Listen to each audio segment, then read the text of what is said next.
வணக்கம். இந்த வீடியோவில் நீங்கள் பார்க்குறது மதுக்கூர் அப்துல் ரசாக் சார் அவங்க வீட்டில் ஒரு 3 கிலோவாட்டு ஆன் கிரிட் ஹைப்ரிட் பண்ணி கொடுத்துருக்கோம். அதாவது ஆன் கிரிட் இன்வெர்ட்டர்லேயே பேட்ரி கனெக்ட் பண்ணுற மாதிரி ஒரு சிஸ்டம். இவங்க வீட்டில் பார்த்திங்கன்னா யூசேஜ் ரொம்ப கம்மியாக தான் இருக்குது. சார் வெளிநாட்டில் வேலை பார்க்குறாங்க. அப்போது எங்களுக்கு அவங்க வரும்போது மட்டும் அதிகமான பயன்பாடு இருக்குது, மற்ற நேரங்களில் குறைவாக தான் இருக்குது. அந்த மாதிரியான ஒரு சிஸ்டம். அதேமாதிரி ஹைட்டும் ரொம்ப அதிகமாக போட வேண்டாம், இந்த பகுதிகளில் காற்று அதிகமாக இருக்கும், அதனால் எங்களுக்கு கொஞ்சம் கம்மியான உயரத்தில் போட்டு கொடுத்துருங்க அப்படின்னு சொல்லிட்டாங்க. அதுக்கு தகுந்த மாதிரி பண்ணி கொடுத்துருக்கோம். அதே மாதிரி இவங்களுடைய தேவை என்ன அப்படின்னா, சிங்கிள் ஃபேஸ் கனெக்ஷன் தான் இங்கே இருக்குது. அப்போ நாங்கள் சொன்னோம் 3 கிலோவாட்டு ஆன் கிரிட் ஹைப்ரிட் இன்வெர்ட்டரும் ஒரு 5 கிலோவாட் பேட்ரி, அதாவது நார்மலாகவே இந்த வீட்டுக்கு போடக்கூடிய ஹைப்ரிட் இன்வெர்ட்டரில் குறைஞ்சது ஒரு பேட்ரி கனெக்ட் பண்ணணும். அதிகபட்சமாக 8 பேட்ரி வரைக்கும் நீங்கள் கனெக்ட் பண்ணலாம். எவ்வளோ நீங்கள் யூனிட்டு சேவ் பண்ணி வைக்கணுமோ அதுக்கு தகுந்த மாதிரி நம்ம டிசைன் பண்ணலாம். ஒரு பேட்ரி அப்படிங்கிறது 5000 வாட்ஸ் அதில் ஸ்டோர் பண்ணலாம். அதாவது 5 யூனிட் ஸ்டோர் பண்ணலாம். அதனால் அதை 5 கிலோவாட் பேட்ரின்னு சொல்லுவோம். இங்கே நம்ம 3.6 கிலோவாட்டு ஆன் கிரிட் ஹைப்ரிட் இன்வெர்ட்டரும் ஒரு 5 கிலோவாட்டு பேட்டரியும் கனெக்ட் பண்ணலாம் அப்படின்னு நம்ம பேசும்போது அவங்க சொன்னாங்க, அப்போது நீங்கள் இன்வெர்ட்டரையும் 5 கிலோவாட் இன்வெர்ட்டராகவே போட்டுருங்க அப்படின்னு சொன்னாங்க. இங்கே ஏற்கனவே சிங்கிள் ஃபேஸ் இருக்குது, 3 கிலோவாட் இருக்குது. அதை நம்ம 5 கிலோவாட்டாக நம்ம இன்க்ரீஸ் பண்ணும்போது நம்ம வீட்டு வயரிங்கை 3 ஃபேஸ் வயரிங்காக மாற்றணும். வீட்டிலிருந்து 3 ஃபேஸு ஒரு நியூட்ரல் இதை கொண்டு போய் இழுத்து நம்ம இபியில் கட்டணும். அதே மாதிரி 3 கிலோவாட்லேருந்து 5 கிலோவாட்டை நம்ம மாற்றும்போது 3 ஃபேஸ் கனெக்ஷனுக்கு ஒரு கிலோவாட்டுக்கு 3800 நீங்கள் பணம் கட்டணும்.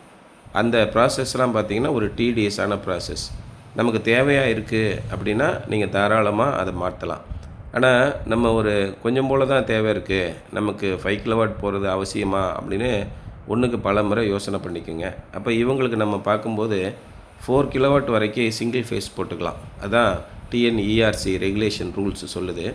அதனால் 3.6 கிலோவாட்டுக்கு ஒரு ஹைப்ரிட் இன்வெர்ட்டரும் ஆன் கிரிட் ஹைப்ரிட் இன்வெர்ட்டர், ஒரு 5 கிலோவாட் பேட்ரி. சப்போஸ் நமக்கு பவர் ஃபெயிலியர் ஆகுது அப்படின்னா நிறைய பேருக்கு இந்த ஆன் கிரிட் சிஸ்டம் மட்டும்தான் தெரியும், இந்த ஹைப்ரிட் சிஸ்டம் பற்றி அவ்வளோவா தெரியாது. இப்போ இந்த ஆன் கிரிட் சிஸ்டம் நல்ல பவர் ஜென்ரேஷன் ஆகும். ஆனால் கரண்ட்டு கட் ஆகிடுச்சுன்னா சுத்தமாக பவர் உற்பத்தி ஆகாது.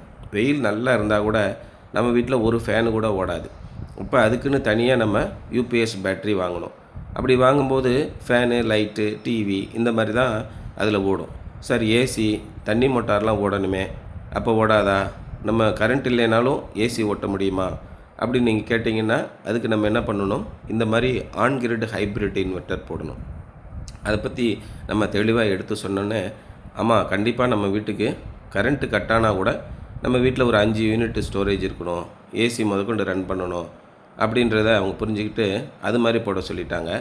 அதனால் 4 கிலோவாட் வரைக்கும் நம்ம சேங்ஷன்டு லோடு சிங்கிள் ஃபேஸ்லேயே இன்க்ரீஸ் பண்ணிக்கிட்டு அதில் 3.6 kilowatt on grid hybrid inverter போட்டு அதில் ஒரு 5 கிலோவாட் பேட்ரி போட்டுட்டு 3 கிலோவாட்டு சோலார் பேனல் பண்ணி கொடுத்துருக்கோம். இந்த மாதிரி பண்ணும்போது ரொம்ப சக்ஸஸ்ஃபுல்லாக இருக்கும். சரி, நம்ம பேங்க் லோன் மூவ் பண்ணலாம் அப்படின்னா நார்மலாகவே பேங்க் லோனோட ப்ராசஸ் குறைஞ்சது 10லேருந்து 15 நாள் ஆகுது. இவங்க ஒய்ஃப் பேரில் தான் இந்த கனெக்ஷன் இருக்குது. அப்போது அவங்க பேரில் போடும்போது நம்ம இந்த ப்ராசஸ்லாம் டிடிஎஸாக இருக்கும். நான் வெளிநாட்டிலேருந்து உடனே நான் சோலார் போட்டுட்டு போகணுமே அப்படின்ற நினைக்கும்போது பேங்க் ப்ராசஸ் சரியாக வரல. அப்போது பஜாஜ் ஃபைனான்ஸில் மூவ் பண்ணும்போது அவங்க ஒய்ஃப் பேரில் மட்டும் மூவ் பண்ணும்போது 2 லட்ச ரூபா வரைக்கும் தான் அவங்களுக்கு லிமிட் இருக்குது. மறுபடியும் நம்ம இவங்க சாரையும் கோ அப்ளிகண்ட் அப்படிங்கிற ஒரு ப்ராசஸ் இருக்குது. இவங்களையும் அப்ளிகண்ட்டாக சேர்த்துக்கிட்டு மறுபடியும் நம்ம லோன் பண்ணும்போது ஃபுல் அமௌண்ட்டுமே நமக்கு பஜாஜ் லோனில் வந்துடுது. நீங்கள் லோனை கரெக்டாக செலுத்திட்டு வந்தீங்கன்னா உங்களுக்கு எந்த விதமான பிரச்சனையும் வராது. அந்த மாதிரி நீங்கள் பார்க்கும்போது இந்த மொத்த சிஸ்டமே நம்ம மாதம் ஒரு 4000 ஒரு 2 மாதத்துக்கு ஒரு 4000 நம்ம பில்லு கட்டுறோம்னா கூடுதலாக ஒரு 2000 சேர்த்து நம்ம இந்த இஎம்ஐயை கட்டிக்கிட்டே வந்தோம் அப்படின்னா ஒரு 4 வருஷத்தில் நமக்கு கம்ப்ளீட்டாக இந்த லோன் அடைஞ்சிரும். நீங்கள் 3 வருஷம் டென்யூர் போட்டுக்கலாம், 5 வருஷம் டென்யூர் போட்டுக்கலாம். அதுக்கு தகுந்த மாதிரி வட்டி விகிதம் மாறும், உங்களுடைய இஎம்ஐயோட தொகையும் மாறும். அந்த மாதிரி நம்ம பண்ணி கொடுக்கும்போது நீங்கள் கையில் முதலீடு மிக குறைந்த அளவு வச்சுக்கிட்டு உங்களுடைய சிபில் ஸ்கோர் நல்லா இருந்துச்சு அப்படின்னா இன்றைக்கி தேதியில் சோலார் ஒரு 10,000 இருந்தால் கூட போதும், இந்த ஆன் கிரிட் ஹைப்ரிட் சிஸ்டம் நம்ம பண்ணிக்கலாம். அது மாதிரி நம்ம இன்ஸ்டாலேஷன் எல்லாத்தையுமே நீங்கள் பார்த்துருப்பீங்க. ரொம்ப பர்ஃபெக்டாக பண்ணி கொடுப்போம். தமிழ்நாட்டில் எந்த கிராமத்தில் இருந்தாலும் நாங்கள் உங்களுக்கு பண்ணி கொடுத்துட்றோம்.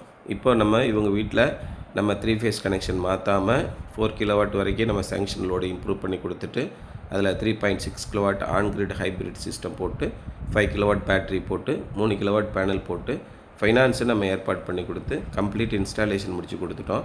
சார் வெளிநாட்டுக்கு போயிட்டாங்க.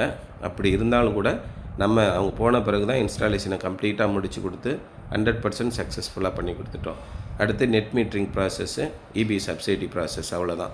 இந்த சப்சிடி ப்ராசஸ் ஒரு மாதத்துலேருந்து 40 நாளுக்குள்ளே வந்துடுது. ரொம்ப அவசரப்பட வேண்டியதில்லை. 100% எல்லாருக்குமே சப்சிடி ரிலீஸ் பண்ணிட்டு வந்துட்டுருக்காங்க.